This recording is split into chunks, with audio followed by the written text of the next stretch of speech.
તો પહલગામ આતંકી હુમલા બાદ સરકારે કમર કસી છે। બાંગ્લાદેશી ઘૂસણખોરોને ઝડપી પાડવા ગુજરાત પોલીસ સક્રિય બની છે।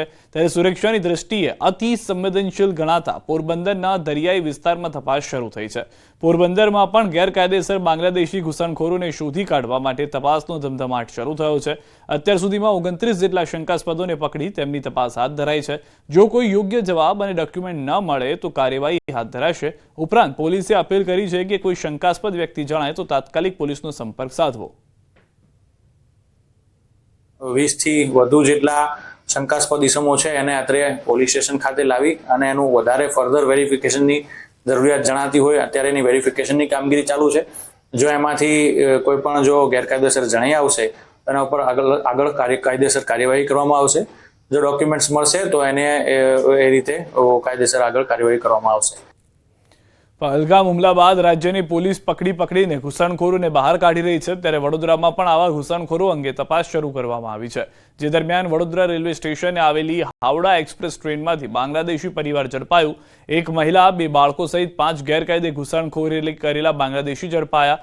અમદાવાદથી ટ્રેનમાં બેસી કલકત્તા જવા નીકળ્યા હતા, ત્યાં પોલીસે પકડી પાડ્યા। હાલ તમામની અટક કરીને આગળની કાર્યવાહી હાથ ધરી છે। સઘન પૂછતાછ કરવા માટે એમને પોલીસ સ્ટેશન લાવેલા। ત્યાર પછી તપાસ કરીને એમને જે માહિતી માંગી એમની પાસે આધાર પુરાવા માંગતા એ લોકોએ પછી જણાવેલું કે અમે પોતે બાંગ્લાદેશી છે, તેથી અમે એમને ડિટેન કરીને એમને હાલ હાથ રાખ્યા છે અને આગળની કાર્યવાહી ચાલુ છે। તો સુરત ગ્રામ્ય પોલીસ દ્વારા શંકાસ્પદ બાંગ્લાદેશીઓને ઝડપી લેવા તપાસ તેજ કરાઈ છે। 12 જેટલી ટીમો દ્વારા 24 કલાકમાં 239 લોકોની અટકાયત કરી લેવાઈ છે। પહલગામ આતંકી હુમલાની ઘટના બાદ ગુજરાત પોલીસ એક્શનમાં છે, જેમાં બારડોલી ટાઉનમાંથી 43, પલસાણામાંથી 55, કડોદરામાંથી 29, કામરેજમાંથી 35, કીમમાંથી 12, કોસંબામાંથી 25, ઓલપાડમાંથી 33 અને માંડવીમાંથી 7 શંકાસ્પદ બાંગ્લાદેશી ઇસમો મળી આવ્યા। ગઈકાલે બપોરથી શરૂ થયેલ એક્સરસાઇઝમાં હાલ અત્યાર સુધી જે પ્રકારે કાર્યવાહી થઈ છે એ મુજબ 239 જેટલા શંકાસ્પદ ઈસમો, જેમાં પુરુષ છે, મહિલાઓ છે, એ તમામને ડિટેન કરી અને એમની સઘન પૂછપરછ સુરત ગ્રામ્ય પોલીસ દ્વારા કરવામાં આવી રહેલી છે। કેન્દ્ર સરકારે પાકિસ્તાનીઓને દેશ છોડવા આદેશ કર્યો છે, ત્યારે ગુજરાત પોલીસ પણ એક્શનમાં આવી છે। જામનગર, રાજકોટ, અમદાવાદ, વડોદરા પોલીસ દ્વારા કાર્યવાહી હાથ ધરવામાં આવી। રાજ્યમાં ગેરકાયદે તેમજ વિઝા વગર આવેલા બાંગ્લાદેશી તેમજ પાકિસ્તાની નાગરિકોની તપાસ કરવામાં આવી રહી છે। ત્યારે સુરત જિલ્લામાં પણ પોલીસ એક્શનમાં આવી છે। ગ્રામ્ય પોલીસ, એસઓજી, એલસીબીએ 4 જેટલી ટીમ બનાવી કાર્યવાહી હાથ ધરી। બારડોલી, પલસાણા, કડોદરા, કામરેજ, કીમ, કોસંબા, ઓલપાડ સહિતના વિસ્તારોમાં કાર્યવાહી કરી 130 જેટલા ગેરકાયદે અને શંકાસ્પદ બાંગ્લાદેશીઓને ઝડપી પાડ્યા।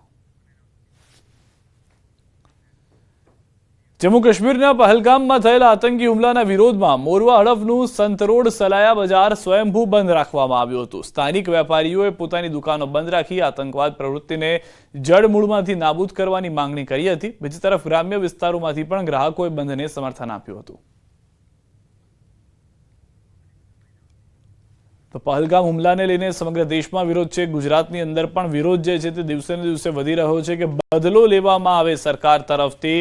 આ બદલો એવો ખતરનાક હોય કે બીજી વખત આતંકીઓ ભારતમાં ઘૂસતા પહેલા 10 વાર વિચારે।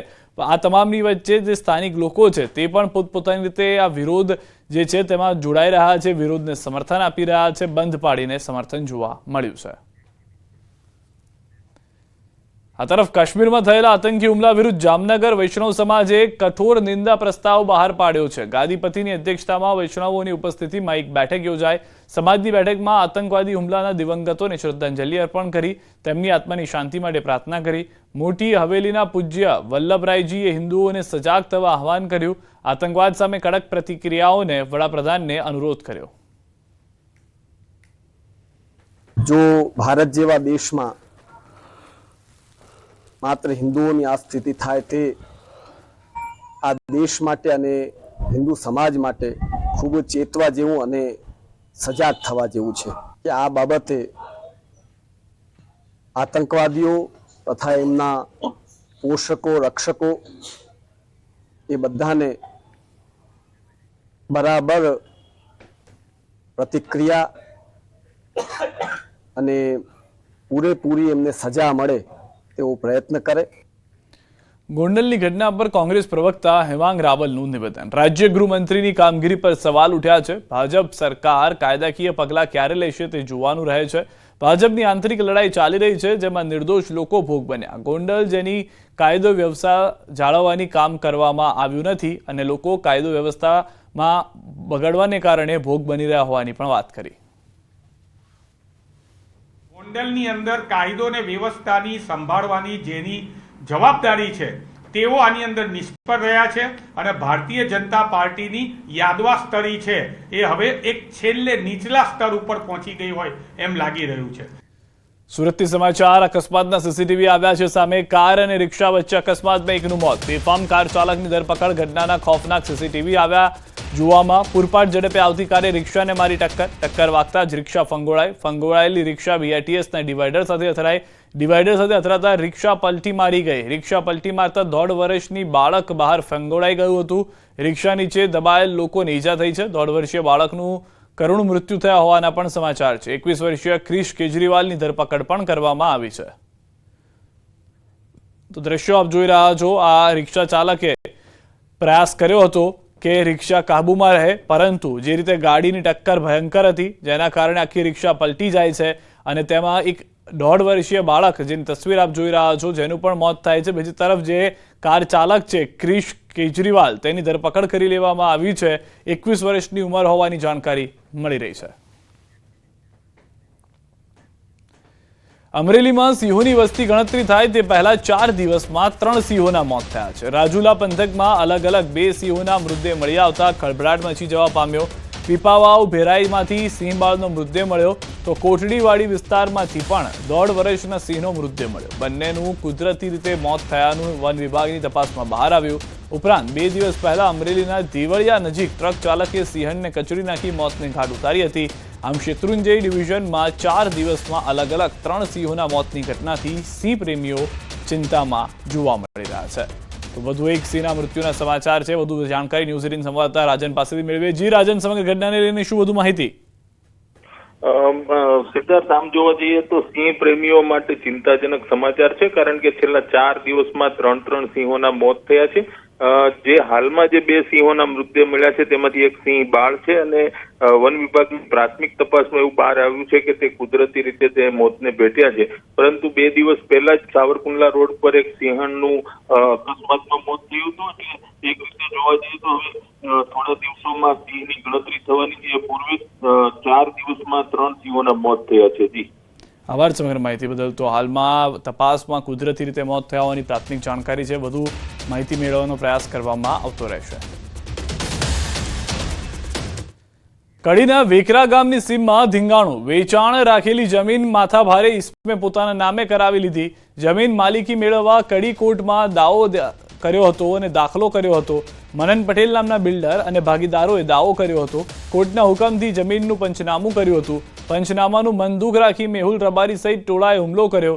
લાકડીઓ, ધારિયા અને છરી જેવા પ્રાણઘાતક હથિયારોથી હુમલો કર્યો. જમીન માલિક બંને ભાગીદારો ઉપર જીવલેણ હુમલો. બંનેના પગ તોડી નાખ્યા અને કમરનો મણકો તૂટી ગયો. શરીર પર રહેલા દાગીના અને ઘડિયાળ તોડી નાખ્યા. મેહુલ રબારી સહિત 15 ઇસમો સામે બાવલુ પોલીસ સ્ટેશનમાં ફરિયાદ નોંધાઈ છે. તો જે ધીંગાણું છે તે જાણે ગેંગ વોર થતી હોય તે પ્રમાણે જોવા મળ્યું હતું. છૂટા હાથની મારામારી, લાકડીઓ ઉડતી હોય તેવા દ્રશ્યો જોવા મળ્યા છે. અનેક વ્યક્તિઓ ગંભીર રીતે ઇજાગ્રસ્ત થયા છે. દ્રશ્યોમાં પણ આપ જોઈ રહ્યા છો. જ્યાં આગળ પોલીસ પહોંચી હતી, તપાસ કરવામાં આવી છે અને તમામ લોકો ઇજાગ્રસ્ત હાલતમાં જમીન પર ઢળેલા જોવા મળી રહ્યા છે. લાકડીને તીક્ષ્ણ હથિયારથી હુમલો કરવામાં આવ્યા હોવાની હાલમાં પ્રાથમિક જાણકારી છે. જમીનનો જે વિવાદ હતો તે વધુ ઉગ્ર બની જવાને કારણે આ રીતે હુમલો કરવામાં આવ્યો છે.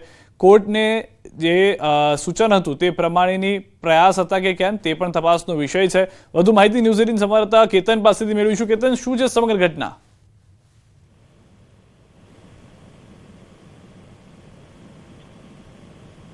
કેતન, અવાજ આવી રહ્યો છે? શું છે સમગ્ર ઘટના જેમાં લાકડીને તીક્ષ્ણ હથિયારનો ઉપયોગ થયો છે?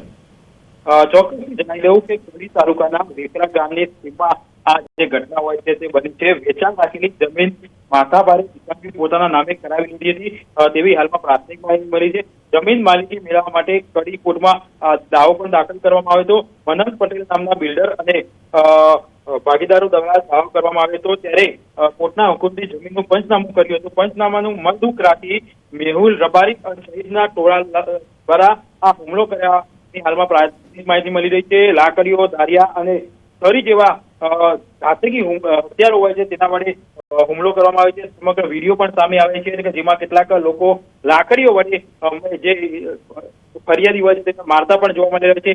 હાલમાં પોલીસ દ્વારા મેહુલ રબારી સહિત 15 જેટલા ઇસમો હોય છે તેની સામે ફરિયાદ નોંધી છે. આગળની જે કાર્યવાહી હોય છે તે કરવામાં આવી છે. આભાર સમગ્ર માહિતી બદલ. તો કાર્યવાહી જે છે તેની શરૂઆત થઈ ચૂકી છે, પરંતુ જે પંચનામું કરતા લુખ્ખા તત્વો ઉશ્કેરાયા હોવાની પ્રાથમિક માહિતી છે.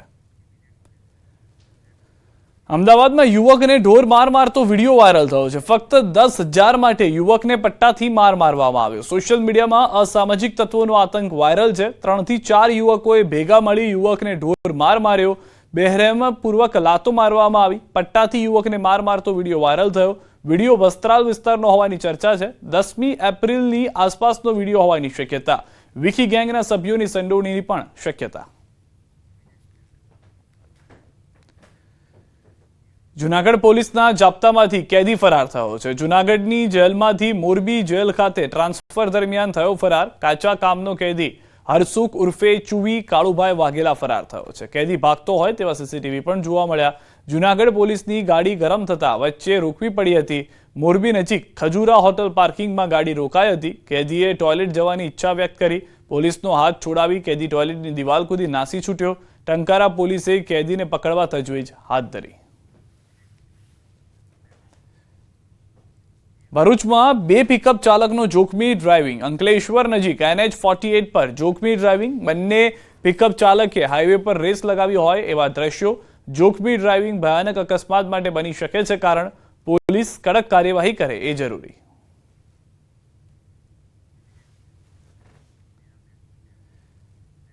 ખેડામાં ડબલ મર્ડર વિથ રેપનો મામલો. રિમાન્ડ દરમિયાન મહુધા પોલીસે ઘટનાનું કર્યું રિકન્સ્ટ્રક્શન. યુવક અને યુવતીને ડાકોરના જે સ્થળ ઉપરથી લીધા હતા તે સ્થળે રિકન્સ્ટ્રક્શન કર્યું. ધરપકડ કર્યા બાદ આરોપી પ્રકાશ નિનમ્માને કોર્ટમાં રજૂ કર્યો. કોર્ટે આરોપીઓના 8 દિવસના રિમાન્ડ કર્યા મંજૂર. ગત 23 તારીખે મહીસા ગામની સીમમાંથી યુવક યુવતીની લાશ મળી હતી. પંચમહાલનું કપલ ઘરેથી ભાગીને યાત્રાધામ ડાકોર પહોંચ્યું હતું.